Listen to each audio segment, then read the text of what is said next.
Do you feel like you're stuck or find yourself attracting the same type of relationships and negative experiences, or just not manifesting what you want in life? Welcome to Heal Your Story. I'm your host, Heidi Dallaire. Here we discuss all things life, love, relationships, the relationship with yourself, and the stories we tell about ourselves and others. I help people get out of their busy heads and get back in touch with their heart space to learn self-love and help heal their story. I'm a heart space and relational coach, a holistic health practitioner, and author at HeidiDallaire.com and LoveWideOpen.com. Let's go hold some heart space together. Hey there, Heart Warriors. Welcome to episode 179. We're going to talk about empathy. Your empathy. Are you so empathetic that it's preventing you from living your own life? I have come across this in my own life, and now with many of my clients. Sometimes when we're really empathetic souls, we can really get caught up in this whole people pleaser aspect because we want to do anything and everything to help someone, and we put our own needs aside. So, are you an empathetic person? If so, you may have run into this problem before. When you take on another person's emotions or baggage as your own, it is very easy to lose yourself in this process. Where many empathetic people have a difficult time is in turning on and off their empathy. It's often necessary to a certain extent, or else you run the risk of ruining your own life and happiness. And this goes back to what I just said. You end up just becoming a people pleaser and living your life for other people, living for other people's expectations, living up to what they want for you and what you think you can do for them, instead of ever truly living your own life as you. Is your empathy preventing you from living your life?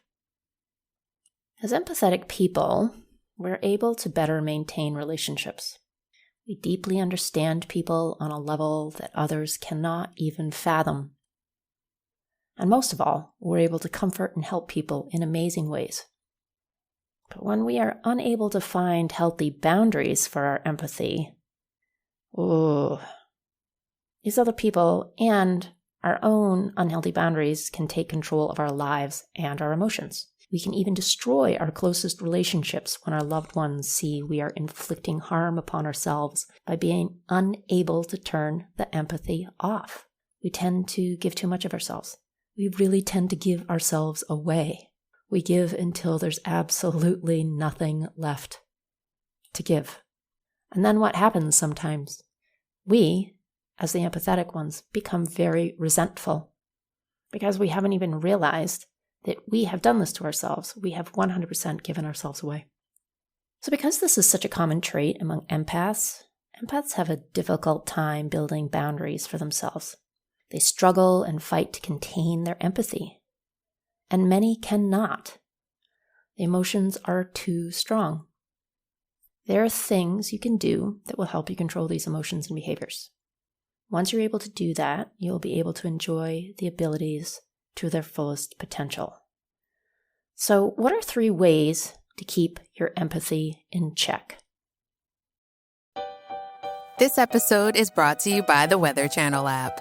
Did you know the app can help you forecast more than just the weather? With allergy tracking and flu risk mapping. So you know when to stay inside and load up on podcast. As well as air quality and UV indexing. So you know when to get outside, load up on sunscreen and podcast. Forecast more of what you love with the Weather Channel app. Okay, now that we're back, what are those 3 ways to keep your empathy in check? 1, mind over matter. Where empathy is a large part of who we are, it is not what defines us. It's an ability, yes. It's an emotion, yes.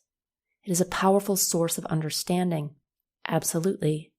Yet it does not define who we truly are inside. Like any emotion, we must be conscious of it when it arises and realize that it's like any other emotion, and it's our choice whether to feel it or not. We must use our brain power to decide if it's healthy to embrace the empathy or if we would be better off to let it go. So this is one of those times when I say, hey, you got to think with your head and also think with your heart here, like what's good for me, what's not good for me. Am I over pushing on this other person? And blowing boundaries everywhere, your own, theirs. So the next way to keep your empathy in check is to stay present in the situation. In order to have mind over matter, you must first learn how to stay present in the situation. For a lot of us, empathy is something of a process that happens in the realm of not knowing. It's unconscious, and it's also intuitive. The process will happen before we even know what hit us, and for this reason, we must learn to stay conscious, to watch the process. We must clearly define our triggers and be aware that when they arise, empathy is soon to follow.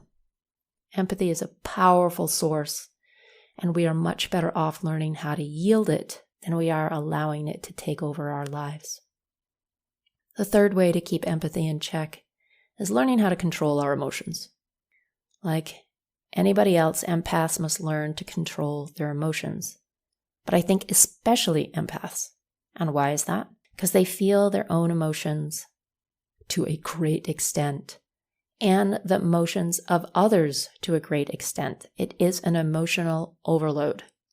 So it can be extremely overwhelming and difficult to control. Imagine being overtaken by someone else's emotions. My God, what do you do with that? It's hard enough to deal with your own. Many people will take advantage of empaths who are not in touch with their own emotions because they're easily controlled. They are also easily manipulated. And especially to those narcissistic personality types. They will detect an empath who has no control over their emotions or their boundaries. They will then get the empath to feel for them, and they will control the empath's behavior this way. And this can be really scary stuff and really poisonous and detrimental for an empath. So the best thing we can do is learn to control our own emotions. We have to learn how to become self-aware. Being an empathic person is not a bad thing at all. Yes, having empathy is beautiful and wonderful. It's when it goes to an extreme that it becomes dangerous and toxic for ourselves. Being an empath, it's a tough life, especially if you don't have control over your empathy. It's a really large responsibility to bear. But remember, the universe only gives us what we can handle. And the way to do the best with your empathy is to learn to control it and use it when you choose to do so, and not let your empathy prevent you from living your own life for your own happiness and your own needs. Empathy is one of the most beautiful things we can have towards another person, but with a slight turn over an edge, it can become a very toxic emotion for the one who bears it and someone else who receives it. I'd love to hear what you think about empathy, compassion, whatever you want. Feel free to reach out to me. You can reach me at HeidiDelaire.com or email hello@HeidiDelaire.com. Or if it's too hard to spell, you can just reach out at healyourstory.com and you'll be directed. Now, if you're really wanting to get after your over-empathetic ways or how they are really creating people-pleasing in your life and that it's getting in the way of your own self-love and self-worth, then book a Heal Your Story Breakthrough Intensive where we will get to the root cause of why the people-pleasing continues and you put your own self-love and self-worth on the shelf. Sending you lots of love. Bye for now. Thank you for listening to another episode of Heal Your Story. Please subscribe on Apple Podcasts, Spotify, or wherever you listen to podcasts. You can find me, my coaching services, my book, or book a Heal Your Story strategy session at HeidiDelaire.com. For other self-development articles, go to lovewideopen.com. And you can also follow me at Heidi Delaire or Love Wide Open on all social media channels. Thanks so much. Sending lots of love.